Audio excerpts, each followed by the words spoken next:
आदरणीय श्रोता, कार्यक्रम इन्द्रेणीमा तपाईँलाई हार्दिक स्वागत एवं अभिवादन। कार्यक्रम इन्द्रेणी लिएर म तपाईँकै साहित्यिक सहयात्री प्रस्तुता राम खरेल आज पनि उपस्थित भइसकेको छु। कार्यक्रम इन्द्रेणी रेडियो परिवर्तन 89.4 मेगाहर्ज इटहरी र विराटनगरमा साझा रेडियो 104.8 मेगाहर्जमा तपाईँले सुन्न सक्नुहुन्छ र हामीलाई हाम्रो वेबसाइट www.radioparivartan.org.np मार्फत संसारभर सुन्न सकिन्छ। कार्यक्रम इन्द्रेणीमा हामी हरेक हप्ता एकजना स्रष्टासँग कुराकानी गर्छौं र उहाँका सृजनाहरू सुन्छौं, उहाँका सृजनाहरूमाथि छलफल गर्छौं, समीक्षा गर्छौं र उहाँको लेखन यात्राका विषयमा पनि कुराकानी गर्छौं। साथै अतिथि स्रष्टासँग हामी नेपाली साहित्यका विविध विषयहरूमाथि छलफल गर्छौं यो आधा घण्टाको बसाइमा।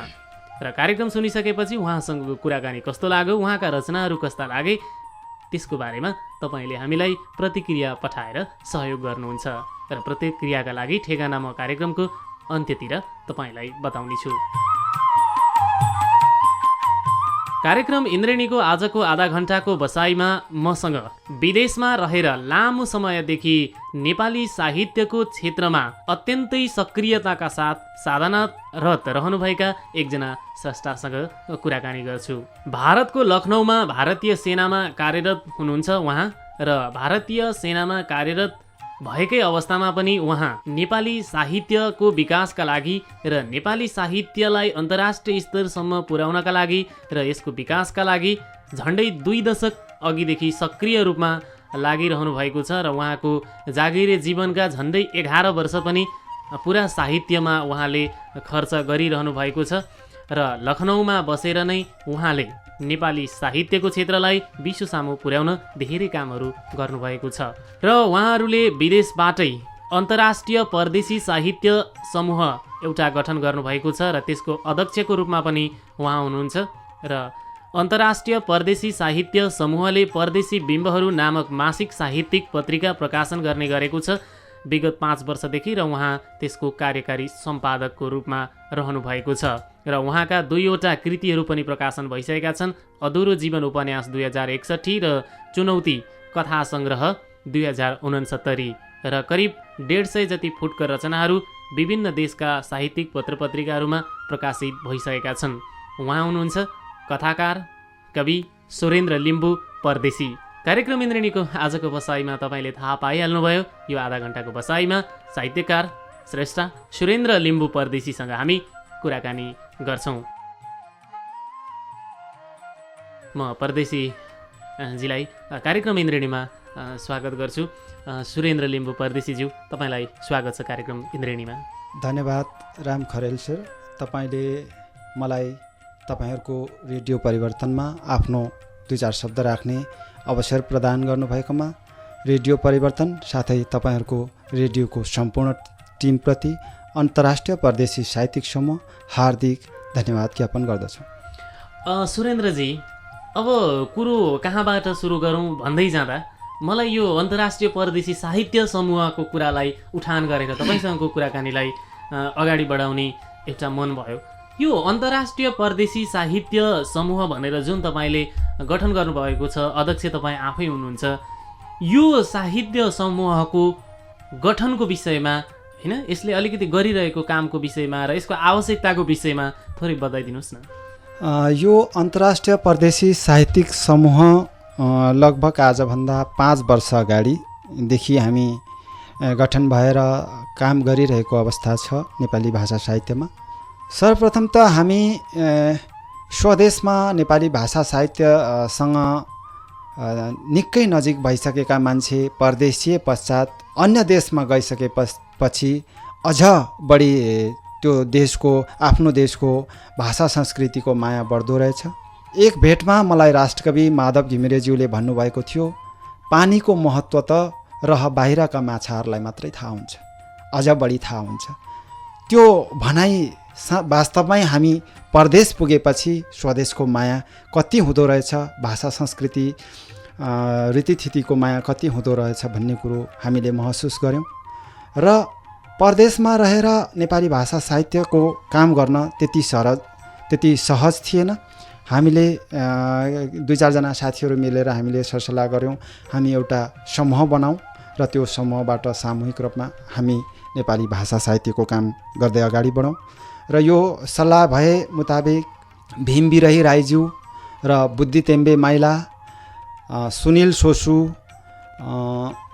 त्यसै गरी जयतिलिङ लिम्बुज्यू लगायतका साथीहरू हामी मिलेर एउटा चाहिँ समूह गठन गऱ्यौँ र त्यो समूहबाट चाहिँ लगभग 5 वर्षदेखि हामी लगातार रूपमा अहिले नेपाली भाषा साहित्यमा काम गर्दै आइरहेका छौँ र लगभग हाम्रो लक्ष्य भनेको चाहिँ नेपाली भाषा साहित्यको सेवा गर्दै परदेशी शब्दलाई बचाइराख्नु पनि हो सर। अब तपाईँहरूले जसरी काम गरिरहनु भएको छ होइन, तपाईँ धेरैजना चाहिँ नेपाल छोडेर जागिरको सिलसिलामा, व्यापारको सिलसिलामा लगायत अन्य कामका सिलसिलामा नेपालभन्दा बाहिर रहनुभएका व्यक्तिहरू यो समूहमा हुनुहुन्छ र तपाईँहरू सामूहिक रूपमा नेपाली साहित्यको विकासका क्षेत्रमा आफ्नो तर्फबाट केही न केही योगदान पुर्याइरहनु भएको छ।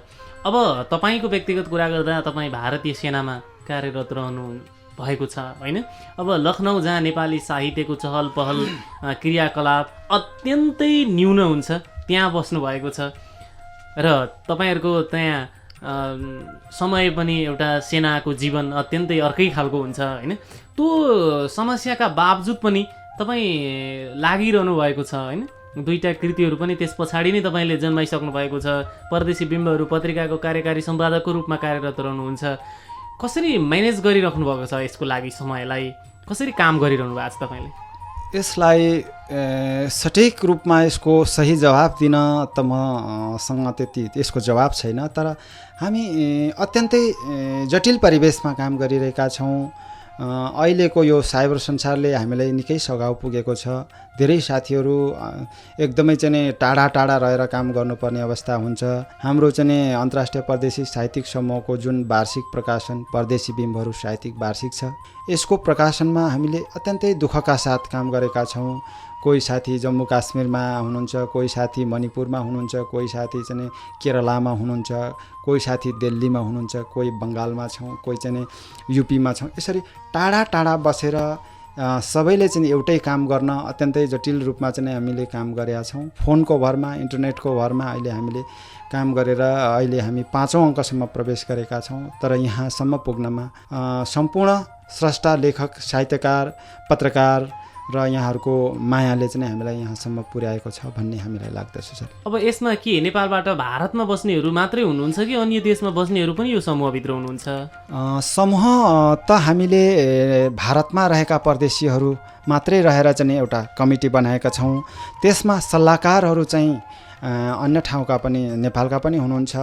हाम्रो अन्तर्राष्ट्रिय परदेशी साहित्यिक समूहको समितिमा सल्लाहकार हुनुहुन्छ डाक्टर इन्द्रबहादुर राई दार्जिलिङ, त्यसै गरी डाक्टर गोविन्दराज भट्टराई काठमाडौँ, डाक्टर टङ्कप्रसाद नेउपाने धरान, त्यसै गरी डाक्टर दिवाकर प्रधान बनारस र त्यसै गरी श्री देश सुब्बाज्यू हङकङ त्यसरी रहनु भएको छ। त्यसै गरी अन्य समितिमा म आफै अन्तर्राष्ट्रिय परदेशी साहित्यिक समूहको अध्यक्ष रहेको छु। उपाध्यक्षमा भीम बिरही राईज्यू हुनुहुन्छ, सचिवमा बुद्धि तेम्बे माइला हुनुहुन्छ र सहसचिवमा जयतिलिङ लिम्बुज्यू हुनुहुन्छ, कोषाध्यक्षमा कृष्ण चामलिङज्यू हुनुहुन्छ। त्यसै गरी अन्य सदस्यहरू रहेको एउटा हाम्रो समिति छ र यो सम्पूर्ण समिति हामी मिलेर चाहिँ काम गरिराखेका छौँ सर। अब सुरेन्द्रजी, अब भारतीय सेनाको जीवनमा नेपाली साहित्य लेख्नका लागि त त्यहाँ तपाईँहरूलाई पक्कै पनि स्वतन्त्रता छैन होइन। त्यो स्वतन्त्रता नभएका बावजुदमा पनि तपाईँ एउटा रिक्स मोलेर काम गरिरहनु भएको छ होइन। तपाईँ यति धेरै रिक्स मोलेर किन काम गर्दै हुनुहुन्छ? यो म आफैसँग पनि यसको उत्तर छैन सर। यद्यपि मलाई लाग्छ यो नेपाली भाषा साहित्य भन्ने पनि एक प्रकारको चाहिँ हाम्रो रगतसँग चाहिँ मिसिएको एउटा वस्तु होला। यसलाई चाहिँ हामीले छुटाउन चाहेर पनि यो चाहिँ त्यहाँ जटिल समस्या छ भन्ने जान्दै पनि हामीले त्यो नगरी नसक्ने एउटा चाहिँ नशा जस्तो भएकोले हामी नेपाली भाषा साहित्यमा एक्टिभ भएर लागिराखेका छौँ सर। अब तपाईँ भारतको लखनऊ भन्ने ठाउँमा जहाँ बस्नुभएको छ त्यहाँ चाहिँ नेपाली साहित्यको चहल पहल भारतीय लगायत भारतमा अरू अन्तर्राष्ट्रिय क्षेत्रको पनि साहित्यिक चहलपहल हुन्छ होइन। अब यसो तुलनात्मक रूपमा हेर्दाखेरि नेपाली साहित्यको चहल पहल त्यसको क्रियाकलापहरू चाहिँ लखनऊमा चाहिँ कस्तो छ? लखनऊमा नेपाली भाषा साहित्यको चहल पहल अत्यन्तै न्यून छ र यसलाई चाहिँ नि अब त्यहाँ अहिलेसम्म मैले नेपाली भाषा साहित्यको त खासै त्यस्तो गतिविधि भएको थाहा पाएको छैन, लगभग 10 वर्षको अन्तरालमा। तर भारतमा पनि नेपाली भाषा साहित्यको निकै विकास भएको छ पूर्वोत्तर राज्यहरूमा। लखनऊमा नभए पनि लखनऊ नजिकै देहरादुनमा पनि निकै चाहिँ राम्रो विकास भएको छ। गोर्खालीहरूको ठुलो चाहिँ त्यहाँ मेजोरिटी मैले देहरादुनमा पनि देखेको छु। त्यहाँ हाम्रो पूर्व भारतीय एकाडेमी मेम्बर भूपेन्द्र अधिकारीज्यूको निम्तोमा म 1 वर्ष अगाडि नालापानी किल्लाको भ्रमणमा गएको थिएँ। त्यहाँ चाहिँ एउटा मेला लाग्दो रहेछ वार्षिक रूपमा गोर्खालीहरूको। त्यहाँ गोर्खालीहरूको चाहिँ मेजोरिटी मैले त्यहाँ एकदमै चाहिँ राम्रो देखेँ। उहाँहरूले चाहिँ बहुत धेरै राम्रो कामहरू गर्नुभएको रहेछ त्यहाँ, त्यो कुरो मैले बुझेँ। त्यसै गरी पूर्वोत्तर राज्यहरूमा दार्जिलिङ, सिक्किम, मणिपुर, मिजोरम, मेघालय, आसाम यी राज्यहरूमा धेरै राम्रो विकास भएको छ नेपाली भाषा साहित्यको, नेपाली संस्कार संस्कृतिको। तर के अलिकति कमी मैले के पाएको छु भने एक राज्यदेखि अर्को राज्यमा एउटा पारिवारिक सम्बन्धको स्थापना नभएको जस्तो मलाई महसुस भयो। एउटा राज्यमा राम्रो विकास भएको छ, राम्रो कार्यक्रमहरू भएको छ, त्यो अर्को राज्यलाई थाहा नहुने जस्तो अवस्था लगभग मैले त्यहाँ महसुस गरेँ सर। अब त्यसलाई कमी गर्न र नजिक बनाउनका लागि चाहिँ के गर्न सकिन्छ त? अहिले हामी 21औं शताब्दीको यो साइबर संसारमा प्रवेश गरिरहेको घडीमा यी कुराहरू कमी हुँदै जान्छन् भन्ने हामीलाई लागेको छ। आजभन्दा 1 वर्ष अगाडि आसाम साहित्य सभाले आयोजना गरेको एउटा ठुलो समारोहमा, आसाम साहित्य सभाको समारोहमा नेपालको तर्फबाट 10 जना प्रतिनिधि बोलाउन खोज्दा उहाँहरूले नेपालसँग जोडिने बाटो नपाउँदाखेरि शिलङ निवासी विक्रमवीर थापाज्यू मार्फत म कहाँ उहाँहरूको चाहिँ निम्तो आयो। त्यसपछि मैले लखनऊबाट नै नेपालमा सम्पर्क गरेर नेपाल एकाडेमीबाट 3 जना भाउपन्ती सर, डाक्टर विष्णु प्रभात र डाक्टर बेन्जु शर्मा, त्यसै गरी एकाडेमी बाहिरबाट 7 जना हाम्रो चाहिँ प्राध्यापक डाक्टर टङ्कप्रसाद नेउपाने लगायत चाहिँ वरिष्ठ कवि स्वर्गीय कृष्णभूषण बल लगायतका मान्छेहरू 10 जना चाहिँ आसाममा अतिथि भएर जानुभयो र त्यो कार्यक्रम एकदमै सफल भए पश्चात आसाम साहित्य सभाले चाहिँ म माथि पनि ठुलो विश्वास गरेर धेरै कार्यक्रमहरू हामीले चाहिँ आसाम र नेपाल बीच चाहिँ साहित्यिक कार्यक्रमहरूको आयोजना गऱ्यौँ। र अहिले भर्खरै धरानमा सम्पन्न भएको देश युवाज्यूले प्रतिपादन गर्नुभएको भयवाद चिन्तनमाथिको एउटा चाहिँ विमर्श अत्यन्तै भव्यताका साथ लगभग विश्व स्तरमा मानिएका 50 एवं विद्वानहरूको आगमनसहित, पूर्वोत्तर भारतका विद्वानहरूको आगमनसहित धरानमा चाहिँ कार्यक्रम सम्पन्न भयो। र त्यसै गरी चाहिँ विजयपुर डाँडामा चाहिँ स्रष्टा शालिग निर्माण, विश्व स्रष्टा शालिग निर्माण भयो।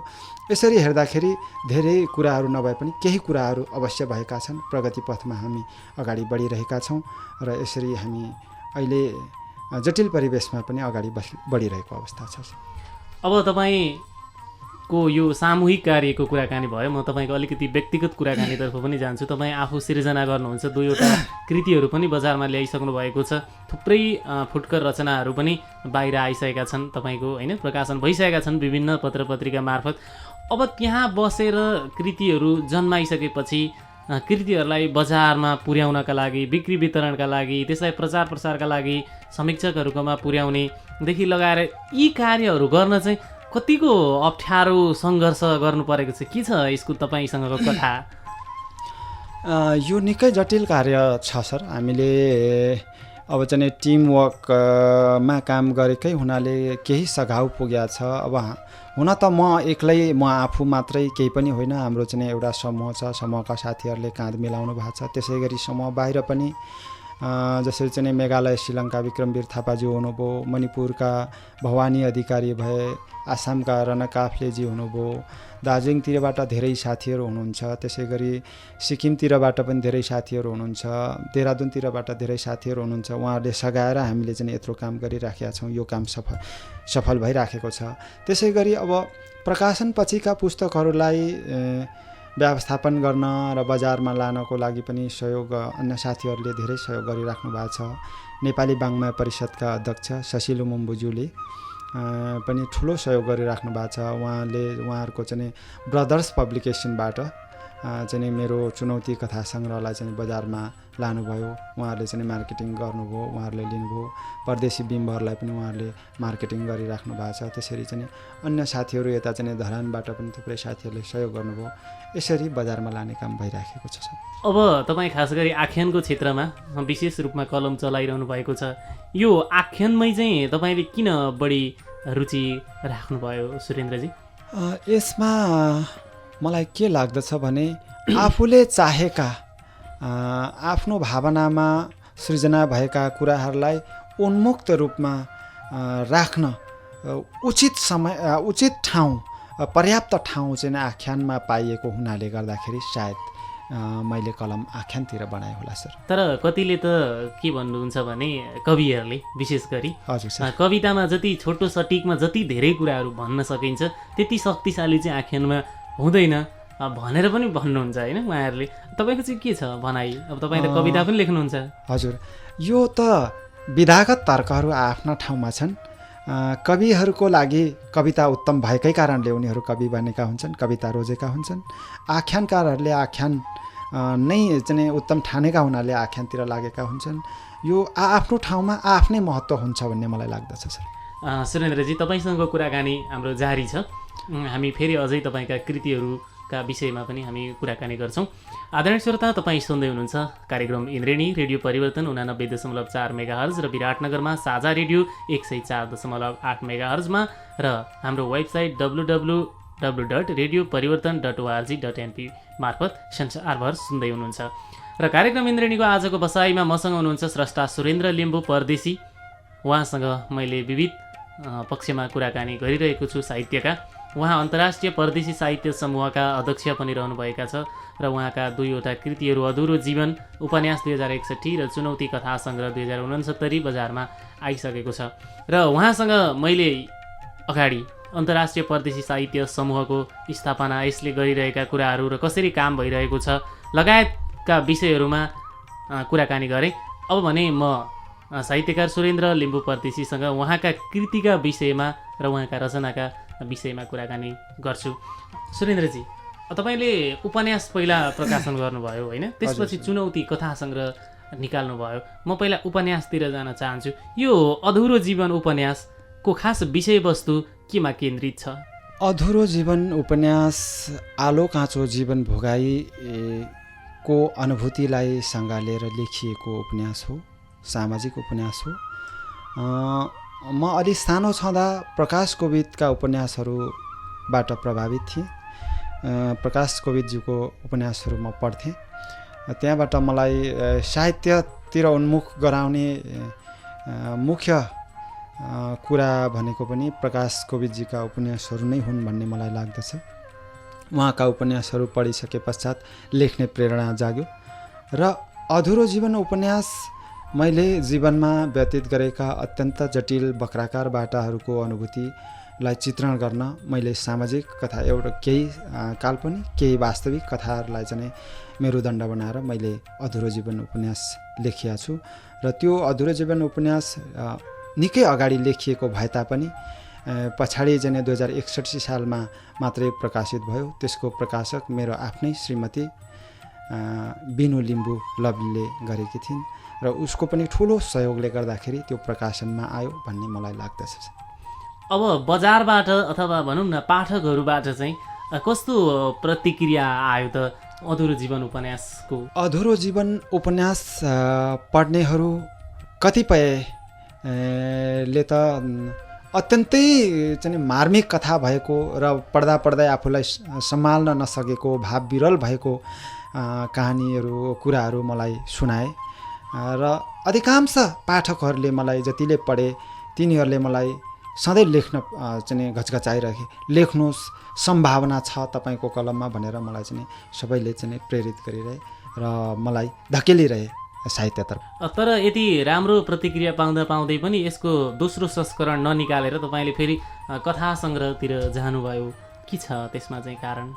यसमा मुख्य कुरा त व्यवस्थापन गर्ने समयको अभाव पनि हुनसक्छ र मैले विगतलाई फर्केर हेर्न नभ्याएको अवस्था पनि हुनसक्छ। मलाई जिन्दगीले अलिकति चाहिँ क्राइटेड एरियातिर डोर्याउँदै लगिसके पश्चात म त्यहाँ फर्केर गएर फेरि त्यसलाई सम्हाल्न नभ्याएको अवस्था भएको कारणले गर्दा पनि म पछाडि चाहिँ एउटा कथा सङ्ग्रह लिएर फेरि पाठक सामु आउनु पर्यो। नत्र चाहिँ मैले फुटकर रचना मात्रै मेरो प्रकाशित भइरहेका अवस्था थिए।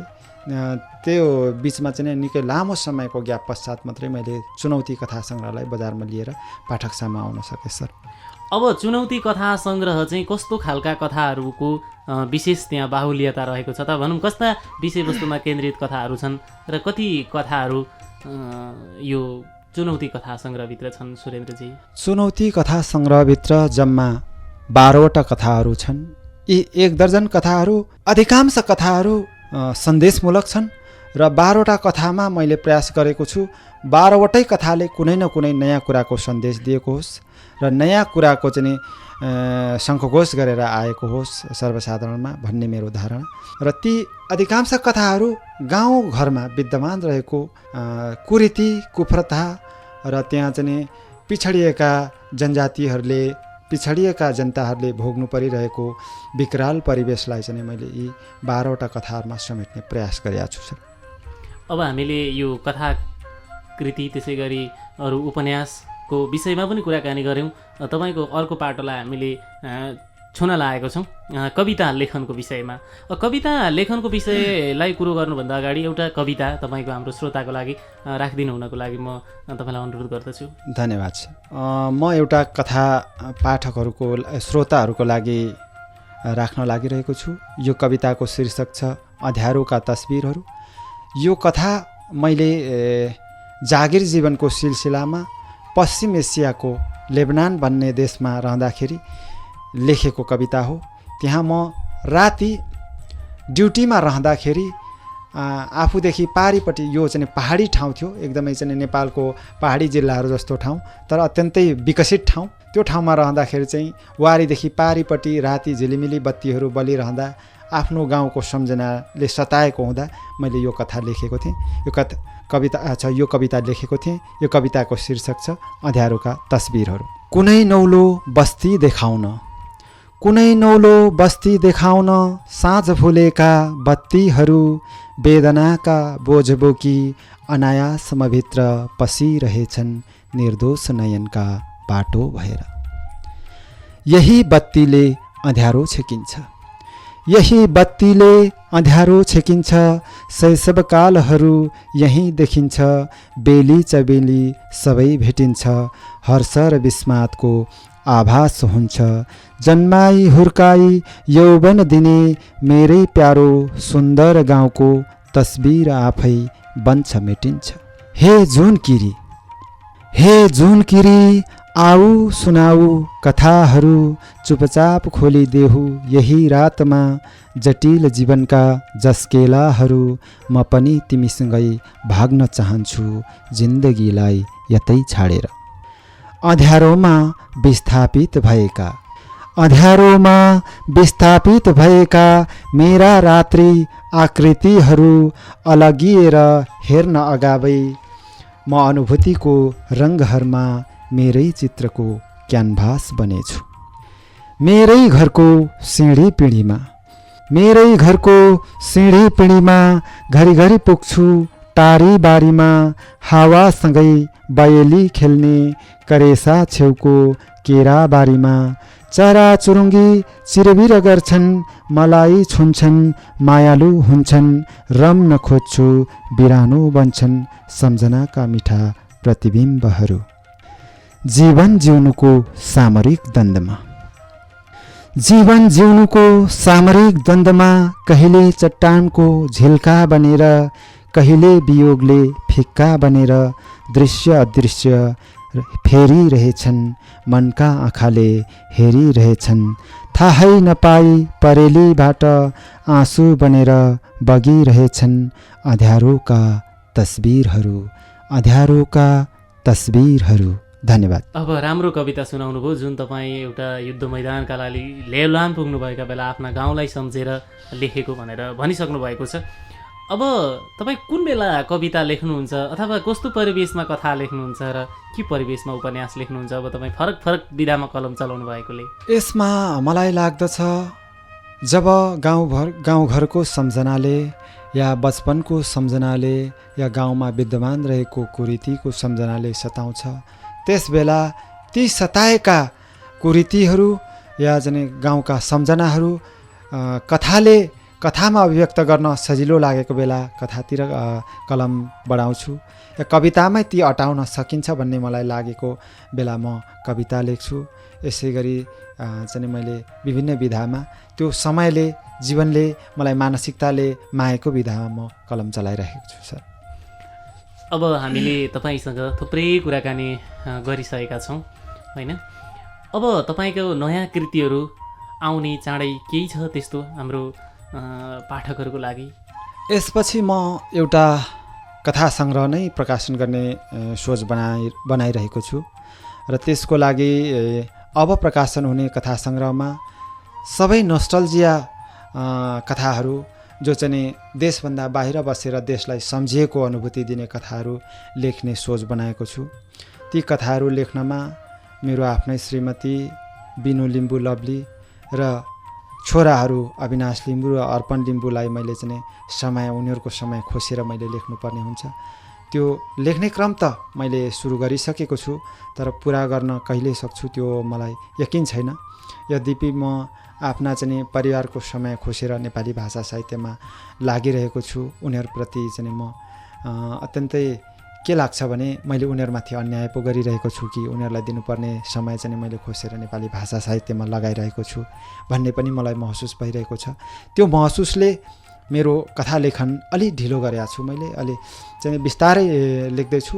यही वर्ष भित्रै त म प्रकाशन गर्न सक्छु भन्ने मलाई लागेको छैन। अलिकति पछाडि म कथा सङ्ग्रह एउटा फेरि प्रकाशन गर्ने सोचमा छु सर। अब हामी कार्यक्रमको एकदमै अन्तिम चरणमा आइपुगिसकेका छौँ।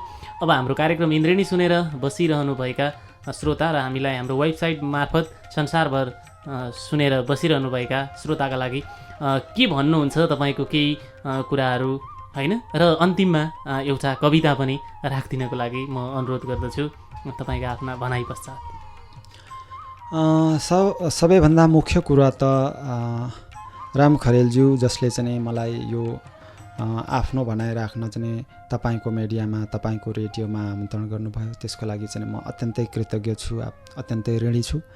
त्यसै गरी यो रेडियो सुनिरहनुभएका सम्पूर्ण श्रोताहरूलाई म के भन्न चाहन्छु भने नेपालभित्र मात्रै नेपाली भाषा साहित्यको गतिविधि भइरहेको छैन, नेपाल बाहिर पनि त्यत्तिकै नेपाली भाषा साहित्यका गतिविधिहरू भइरहेका छन्। अझ मैले अघि पनि भने राष्ट्रकविज्यूको भनाइ पानीको महत्त्व रह बाहिर गइसकेपछि रह बाहिरको माछालाई अझ राम्ररी थाहा हुन्छ भने जस्तै नेपाल बाहिर गएका परदेशीहरूलाई नेपाली भाषा साहित्यको महत्त्व अझ राम्ररी चाहिँ उहाँहरूलाई चाहिँ महसुस भएको छ। त्यसकारण गर्दा अहिलेका नेपाली साहित्यमा आइरहेका थुप्रै उतार चढावहरू पनि नेपाल बाहिरैबाट भइरहेका देखिन्छन्। जसरी हङकङबाट देशबाजुले भयवाद चिन्तन चाहिँ लिएर नेपाली भाषा साहित्यमा आइराख्नु भएको छ, अहिले चर्चामा आइराख्नु भएको छ। त्यसै गरी रसियाबाट क्वान्टम साहित्य लिएर डाक्टर मधुमाधुरे आइराख्नु भएको छ। त्यसै गरी बेलायतबाट मिजाज तेम्बेजीहरू नवचेतना ग्रह लिएर आइराख्नु भएको छ। काङमाङ नरेशजीहरू चाहिँ युद्ध साहित्य लिएर आइराख्नु भएको छ। थाइल्यान्डबाट चाहिँ खगेन्द्र पन्थाकज्यू अमृतबोधी दर्शन लिएर आइराख्नु भएको छ। त्यसै गरी हङकङबाट दिपा राईज्यूहरू चाहिँ समुच्च विचार लिएर आइराख्नु भएको छ। यसरी नेपाल बाहिर पनि चाहिँ धेरै गतिविधिहरू नेपाली भाषा साहित्यका गतिविधिहरू भइरहेका छन्। त्यसकारणले नेपाल बाहिरको साहित्यिक गतिविधिलाई पनि नेपालबाट हेरिने परिभाषित गरिने दृष्टिकोण फरक हुनुपर्छ भन्ने मलाई लाग्दछ। जसरी नेपाल बाहिरबाट भइरहेका सम्पूर्ण साहित्यिक गतिविधिलाई डायस्पोरिक साहित्य भनेर परिभाषित गरिएको भए तापनि त्यो डायस्पोरा भन्ने शब्दको अर्थ ईसापूर्व 5औं शताब्दीका प्यालेस्टाइनबाट भागाभाग भएका यहुदीहरूमा जसरी चाहिँ लागू भएको थियो त्यो अवस्था अहिलेका चाहिँ परदेशीहरूमा छैन र 2-4 दिन आवत जावत गर्ने परदेशीहरू डायस्पोरा भनेर परिभाषित गरिए पनि तिनीहरू पूर्ण डायस्पोरा होइनन् भन्ने हाम्रो मान्यता रहेको छ र त्यसरी 2-4 दिन आवत जावत गर्ने परदेशीहरूले चाहिँ लेखिएको साहित्यलाई डायस्पोराभित्र राखेर परिभाषित गरिए पनि तिनीहरूको वर्गीकरण गरेर चाहिँ तिनीहरूको मूल्याङ्कन गरिनुपर्छ भन्ने मलाई लाग्दछ।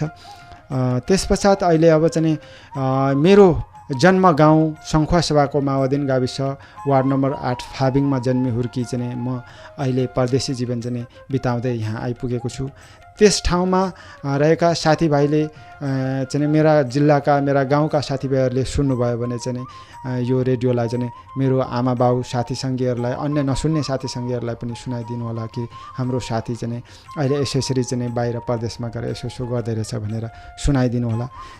त्यसपछि अब अहिले हाम्रो राम खरेलज्यूले भन्नुभएको अनुसार मैले एउटा तपाईँहरूको लागि एउटा कविता फेरि पनि वाचन गर्नुपर्ने अवस्था आएको छ। म कविता एउटा मेरो चाहिँ संस्कारको नदी भन्ने कविता यहाँहरू सामु वाचन गर्न लागिरहेको छु। यो प्रकाशित भइसकेको कविता हो। यो गरिमाको पुष माघतिरको कहिलेको अङ्कमा प्रकाशित भएको थियो। त्यो कविता म यहाँहरू सामु राख्न लागिरहेको छु। कविताको शीर्षक संस्कारको नदी। अस्तित्वको मौसमभरि परिवेशको बर्सातमा अविरल बर्सन्छ पानी। म समयको भेलमा बगेर कहिले छाँगाबाट झर्छु, कहिले फड्के बगाउँछु। आस्थाका पौवा पाटीहरू, विश्रामका भन्ज्याङ चौतारीहरू, बेठी र रोदीका झझल्कुहरू, सिद्धि र खर्कका सम्झनाहरू, पालम र चण्डीका सिलीहरू, बालन र लोकगीतका भाकाहरू, प्रदूषित मथिङ्गालका खम्बाहरू, झिनो आशाका मूलथामहरू, संस्कारको पिरामिडमाथि अतिक्रमणका पहाडहरू क्रमशः सबै म भित्र पहिरो भएर भत्किन्छन्। यद्यपि म अनुभूतिका लासहरू किनारातिर छाड्दै पाशविक यात्रामा निरन्तर बगिरहेछु भेलमा। जीवनको पोयामा भोगाईको मेसो पछ्याउँदै मेरा लहरहरू उताउलो छछल्किन्छन्। फेरि भीमकाय वर्तमानमा ठोकिएर यसै तरङ्गित हुन्छन्। मानापाथी झैँ चुलिएका दमदार आकाङ्क्षाहरू धार्नी बिसौलीमा झर्छन्। त्यसपछि भोगाईको क्यानभासभित्र परिकल्पनाका तस्बिरहरू लेदोमा लतपतिन्छन्, हिलोमा गाडिन्छन्। म बहुला भेल जस्तै। तै बरु त म मरुभूमिको क्याक्टसमा सिन्चिन पाए हुन्थ्यो, चम्मलको किक्कडमा बर्सिन पाए हुन्थ्यो। ए आकाशे पानी डाक्ने गडुलहरू हो, ए प्यासी काकाकुलहरू हो। मलाई पिएर तृष्णा मेटाऊ, सभ्यताको विषालु अमृत नखोज। मलाई सँग लिएर बग्न देऊ, शान्त नदी भेल भएर। नदी रहेन भए भने ठुलो अनिष्ट हुन सक्छ।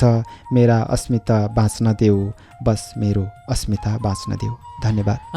सुरेन्द्र लिम्बू परदेशीज्यू, तपाईँलाई कार्यक्रम इन्द्रेणीमा आएर आफ्ना कुराहरू राखिदिनु भयो हाम्रो निमन्त्रणालाई स्वीकार गरेर, र आफ्ना केही रचनाहरू र भारतमा विशेष गरी तपाईँहरूले गरिरहनु भएको नेपाली साहित्य क्षेत्रको विकासका लागि गरिरहनु भएको कामको बारेमा पनि कार्यक्रम इन्द्रेणी मार्फत जानकारी दिइदिनु भयो। हाम्रो निमन्त्रणालाई स्वीकार गरेर कार्यक्रम इन्द्रेणीमा आइदिनु भएकोमा तपाईँलाई हाम्रो तर्फबाट धेरै धेरै धन्यवाद। धन्यवाद सर। आदरणीय साहित्यिक अनुरागी श्रोता, साहित्य साधक ज्यूहरू, कार्यक्रम इन्द्रेणीको आजको बसाइमा अहिलेसम्म तपाईँले सुन्नुभयो स्रष्टा सुरेन्द्र लिम्बू परदेशीसँग गरिएको कुराकानी र उहाँका रचनाहरू।